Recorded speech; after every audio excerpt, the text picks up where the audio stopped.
In this video, I'm going to give you the 10 things that every first-time home buyer needs to know when preparing to buy a house. I'm a mortgage broker, and I've been helping people navigate the home buying process for over 20 years. And in this video, I'm going to share the things that I've learned over the last 2 decades of doing that. It's going to make for a better experience, you're going to make better decisions, and ultimately, you're going to be happy that you watched this video.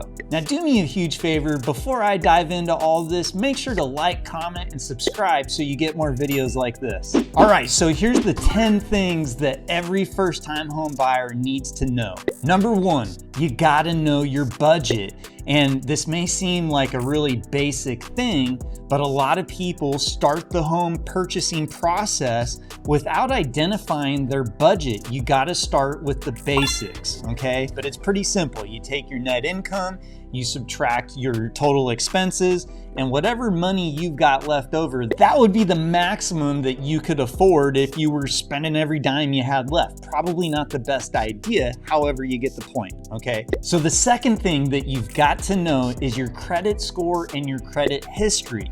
You see, when you're applying for a home loan, your credit score and your credit history play a big role in what kind of loans are available to you, the interest rates and the fees that are charged to you, what lenders will work with you, etc.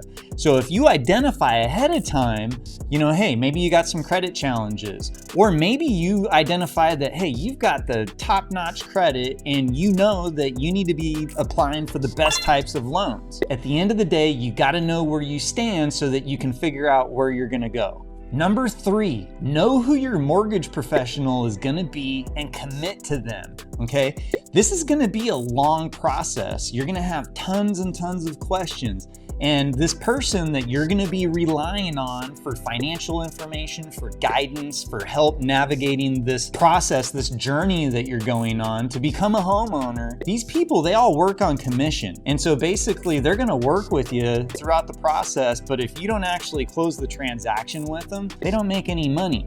And so I say, figure out who you're going to work with, find somebody that's awesome. I'd love to be that person, but find out who that is, identify them, and then commit to them because they're going on the journey with you. Number 4, know where your money is coming from. And I'm talking about your money for down payment and closing costs. You need to figure out how much money you've got and where is it coming from. Is it in your bank account? Is it coming from your Aunt Matilda? Who is providing the funds for your down payment? You want to source that and figure that out ahead of time and talk to the mortgage pro, the person I was just talking about on the previous step. They're going to play a big role in the success of you crossing the finish line and becoming a homeowner. And part of that is they need to know that detail.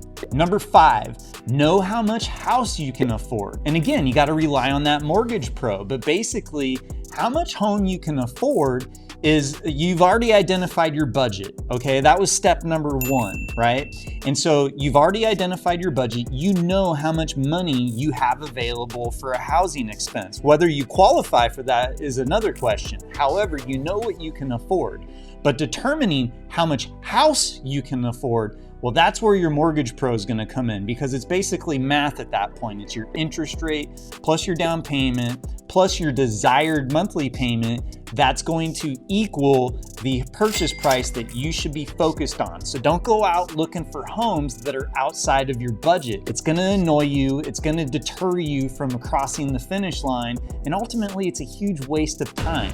So lean on the mortgage pro. They can help you identify what your total purchase price needs to cap out at. Number 6, know how much you qualify for. It's a difference between what you think you can afford versus what the lender is actually going to approve you for. And again, I can't express how important it is to have your mortgage pro identified because they're going to play a big role in a lot of the information that you need in order to make an educated decision. So you've already identified your budget. Now, if you're working with your mortgage pro, you've also identified what the max purchase price should be, but now you got to make sure that you actually qualify for that. So that's where you're going to get pre-approved with this mortgage pro, which, by the way, if you want to get pre-approved with us, click the link in the description below and we'll hook you up. Number 7, know who your real estate agent's going to be and commit to them.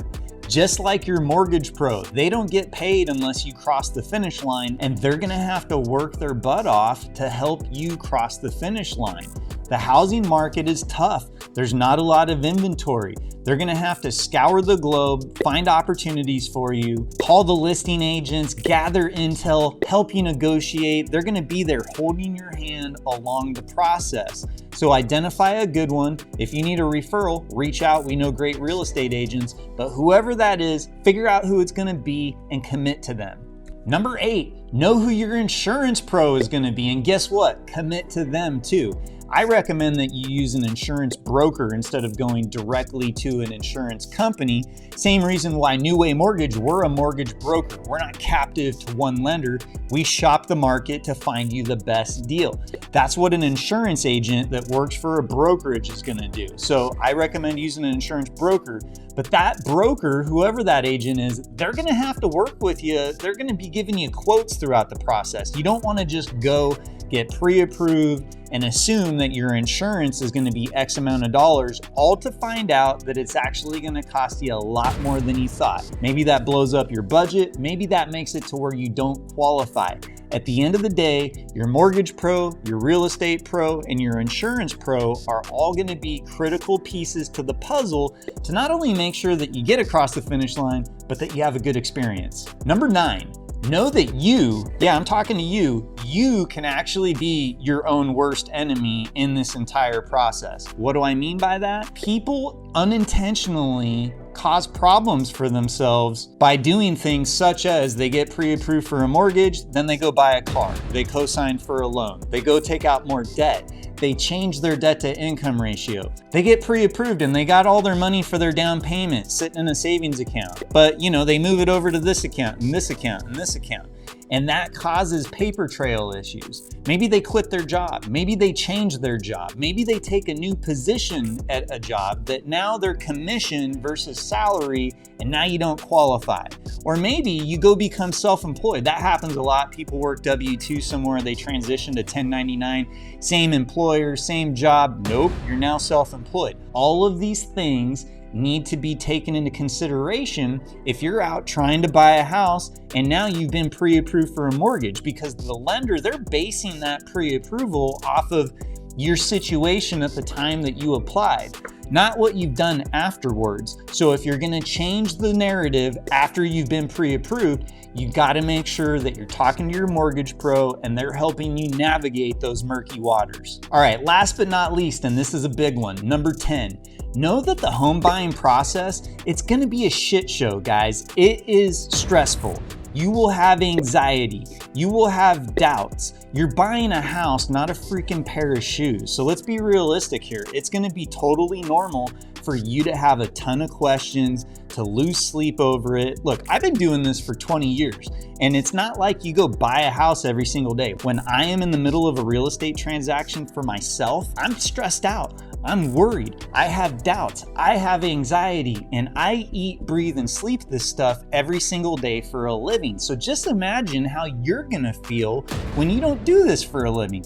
It's going to be uncomfortable, but that's okay. It's uncomfortable for everybody, and you just gotta be okay with that. Embrace the process, because at the end of the day, you're gonna be a homeowner, which means that this is the best way to build wealth. You're gonna participate in appreciation. You're gonna build equity when you make your monthly payment. And at the end of the day, you're not held captive to a landlord that gets to control what you do in the house, how much your monthly expenses. Being a homeowner puts you in the driver's seat of all of that. Now, I hope you liked this video. If you got value out of it, do me a huge favor, tap that like button. Leave your comments below. Make sure you're a subscriber to the channel. And if you want to work with my team, we help people all the time navigate the home buying process, and we would love to help you too. Our calendar's in the link below. You can call, text us, whatever works. We'll see you on the next video.